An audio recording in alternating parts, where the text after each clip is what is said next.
Voici Rick. Et il a décidé de gagner un peu d'argent. S'il survit un mois sans eau, il empochera 1 million de dollars. Le robinet de la cuisine est fermé, la porte d'entrée est verrouillée de l'extérieur et le réfrigérateur ne contient que des aliments solides. Des caméras le surveillent 24 heures sur 24 et, même si tout cela ressemble à un jeu, en réalité, on survit rarement plus d'une semaine sans eau. Au début, Rick est joyeux, voire heureux. Il plaisante, prend la pause, mâche des biscuits et assure qu'il est sur le point de gagner le million. Mais au bout de quelques heures, chaque gorgée se transforme en sable, sa langue colle à son palais et il a du mal à avaler sans salive. Le lendemain, par habitude, Rick ouvre la bouilloire vide, jette un coup d'eau, œil à l'intérieur et écoute le bruit des tuyaux. L'eau l'obsède. Pendant ce temps, son corps puise l'humidité dans ses réserves internes. Foie, muscles, articulations et même cerveau. 4 jours ont passé. Rick est allongé sur le canapé, les lèvres gercées et la langue brûlée. La transpiration devient collante et âcre, et l'odeur forte et inhabituelle. La température corporelle fluctue. Parfois on a chaud sans raison apparente, parfois on a froid dans une pièce chaude. Une semaine plus tard, il peine à se lever et se rassoit aussitôt. Son cœur bat à tout rompre, son sang cesse, épaissit, et le moindre mouvement lui demande un effort surhumain. Normalement, dans cet état, une personne risquerait une thrombose ou un AVC. Mais Rick tient bon pour l'instant et ne se plaint même pas. Il va aux toilettes et constate qu'il n'a presque plus d'urine. Juste quelques gouttes, sombres et âcres, comme du vinaigre. Rick regarde la cuvette non pas comme un miroir, mais comme le reflet de son état. Ses reins travaillent en vain et, s'ils cessent de fonctionner, son corps commencera à s'empoisonner. Mais Rick continue de lutter. Il prend un morceau de pain, le serre entre ses paumes et tente d'en extraire un peu d'humidité, mais sa bouche reste sèche.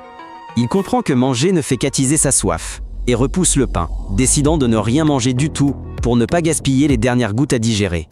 Rick rampe jusqu'à la salle de bain, où l'air est légèrement plus frais, et tient ses vêtements près des murs humides.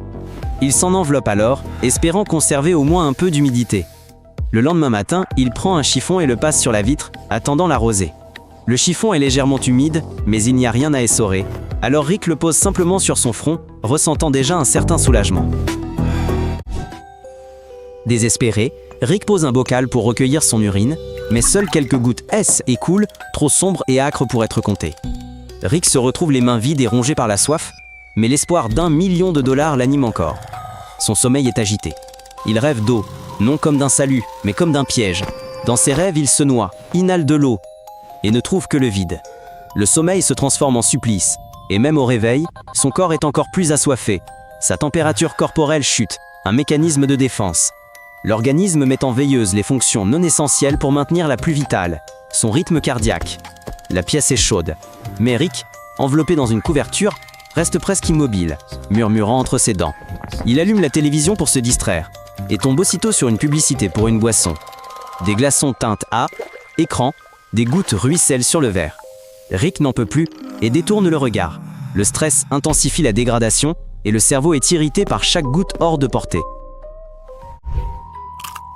Rick tente de se bercer d'illusions. Il met du pain dans sa bouche et imagine de l'eau. Sa langue reste immobile, sèche comme du carton. Il bafouille et perd aussitôt le fil de sa pensée. La 3e semaine, Rick s'effondre, pris de violentes crampes. Elles le saisissent par vagues successives, tantôt au mollet, tantôt au doigt.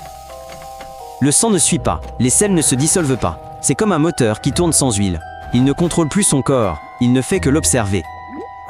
Rick s'approche du mur. Là, imagine-t-il, se trouve un aquarium. Des bulles, des poissons, des algues. Il tend la main, mais ses doigts effleurent le papier peint sec. Les hallucinations ne font que commencer. Elles ont déjà remplacé la réalité. Il prend la télécommande et essaye de boire une gorgée, comme s'il s'agissait d'un verre. Puis, il regarde la cuillère et la remercie pour l'eau. Rick confond les objets, leur parle, les persuade de l'aider. Il vit déjà dans un autre monde, où l'eau est une personne, et non plus une chose. Le 25e jour, on apporte un verre à Rick. Une gorgée d'eau coûte un demi-million. Sans hésiter, il le prend.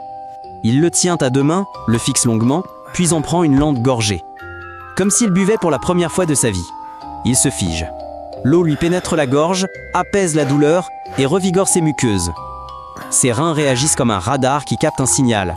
Mais ils sont impuissants. Une gorgée, un bref mirage. Magnifique, mais inutile. La soif revient aussitôt. Rick a l'impression que ça n'a fait qu'empirer. Son corps a été rappelé à l'ordre par l'hydratation, puis privé de celle-ci à nouveau. Désormais, il ne rêve plus de victoire, mais d'une canette de soda ouverte, des bulles et de leur sifflement. Rick bouge à peine. Il reste allongé là, comme si on avait paralysé tous ses muscles. Sa respiration est régulière, mais faible. Son cœur bat par inertie. Dans cet état, on ne prend pas de décision. On survit, tout simplement. Au 30e jour, l'expérience prend fin. Le demi-million de survivants gisent à proximité, mais son corps est anéanti. Une seule gorgée ne lui a servi à rien, mais Rick a survécu, contre toute attente. Ne répétez pas ses erreurs. Abonnez-vous plutôt à sa chaîne.